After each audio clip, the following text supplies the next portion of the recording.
Hello ভাইয়া, আসসালামু আলাইকুম। আপনারা সবাই কীরকম আছেন জানাবেন কমেন্ট বক্সে। এখানে সরষের তেল পেঁয়াজ বসে দিচ্ছি, এদিকে সরষে বাটা, রসুন বাটা, আদা বাটা, এখানে সবগুলো পেঁয়াজ সহ মিক্সার আছে।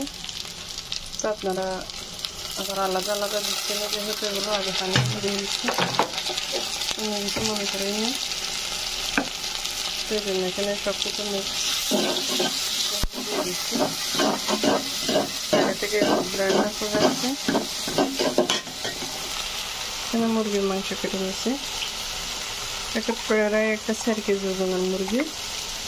তো আগে কয়েক পিস রান্না করছিলাম, আজকে আবার কয়েক পিস নিয়েছি, কারণ যেহেতু 4 কেজি থেকে 1 কেজি বাদ গেল, আর 3 কেজি থাকে। একসাথে তো ব্রয়লার মুরগি রান্না করা সম্ভব না, এতে খেতেও ভালো লাগে না। তুই কেউ এরকম খান নাকি জানি না, আমাদের চট্টগ্রামের মাঝে মধ্যে এরকম মানুষের কার থেকে খেতে ইচ্ছে করলে। আবার আমি মুরগির পিসগুলো একটু ছোটো ছোটো করে কেটে নিয়েছি। তো এগুলো ময় মশলা ছাড়া এখন শুধু তেলের মধ্যে দিয়ে দেবো, একটু ভাজা ভাজা হবে। এখানে এখনো লবণও দিইনি। মুরগির মাংস একটু ছোটো ছোটো করে কেটে নিয়েছি, আমি আরও বড় করে কাটি আজকে, কারণ এখানে গাছের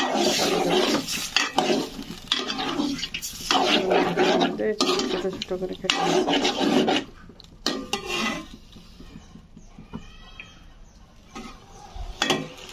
এগুলো এরকম কষতে থাক।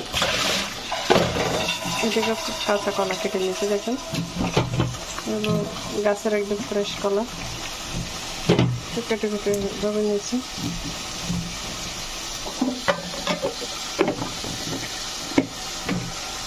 গরমে যে প্রচুর পরিমাণ পড়তেছে, গরমের মধ্যে তেমন কোনো কিছু ভালো লাগতেছে না, এরকম পাতলা খাবার দাবার গায়ে বা বলো, তাই মোটামুটি ভালো লাগতেছে। আমাদের চট্টগ্রামে তো 40 করতেছে, কাজ বেশি কীরকম করতেছে জানি না, সেটা কমেন্ট বক্সে অবশ্যই জানাবেন।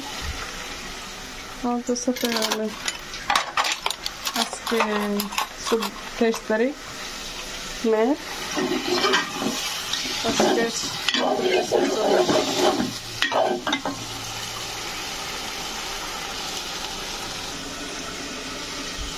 এখানে মরিচ হলুদ, আমি কাঁচকলা দিয়ে যেহেতু রান্না করবো, কোনো মাংসের মশলা তেমন ব্যবহার করবো না, মুরগির মাংস মশলাটা ইউজ করবো।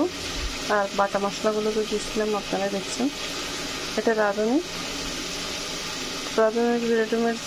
এই মুরগির মাংসের মশলাটা ভালো, আমার দৃষ্টিতে আমার থেকে ভালো লাগে।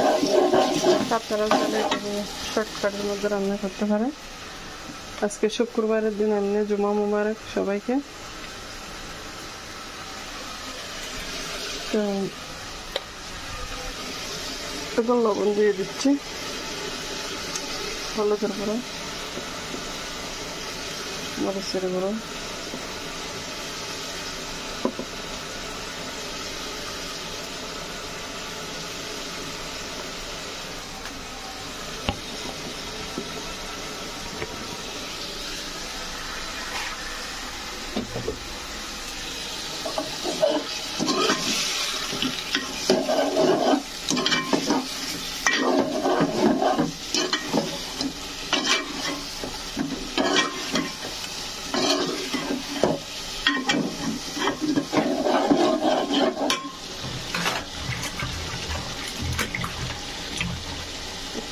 কলা দিয়ে দেবো।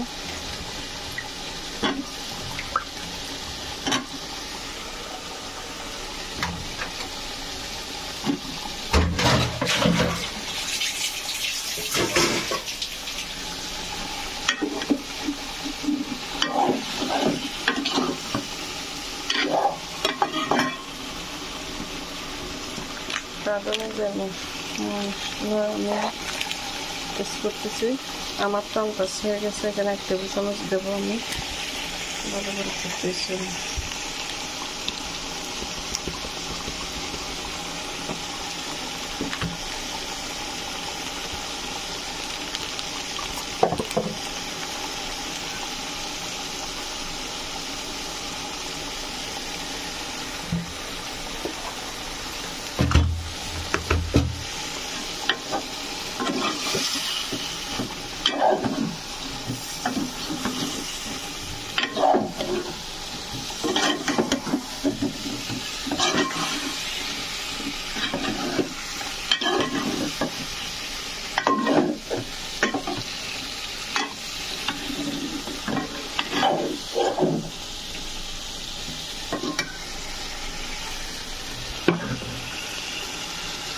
মশলাগুলো পুরো না হবে মতো পানি দিয়ে দিচ্ছি আমি।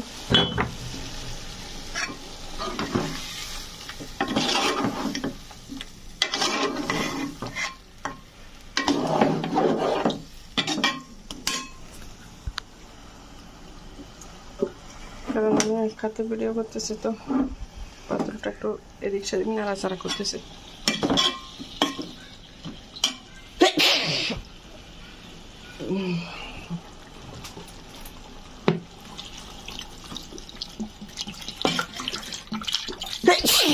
আলহামদুলিল্লাহ তরকারি কষাতে পাত্রে না হাসি আসে। এটা আমার একটা এরকম দুলে বালে তরকারি কষানো সবকিছু নাকের মধ্যে গেলে হাসি আসে। এটা আমার এক ধরনের একটা ড্রাগ অ্যালার্জি বলে এটা। অনেকে অনেক কিছু মনে করে, আবার কেউ কিছু মনে করেন না। তো হতে থাক তরকারিগুলো, আমি আর পুরোপুরি আপনাদের সাথে দেখাতে পারতেছি না। আমি একটু গোসল করতে যাবো আজকে, সবার জন্য আছে। আমি তারা তরকারি বসে দিছি, এদিকে ভাত সব রান্না করা হয়ে গেছে, শুধু তরকারিটা হতে থাকবে। তো এতক্ষণ আমি আস্তে করে গোসল করে আসতে পারবো, যার কারণে আপনাদের সাথে রাখতে পারতেছি না। তেলটা একটু ডিপ করে দেবো, আমি আস্তে আস্তে দেখবো যেসব। তখন একটু ধনে পাতা দিয়ে নামে ফেলবো, একটু বাজার জিরের গুঁড়ো দেবো, আর কিছু না, এটা সবাই জানে।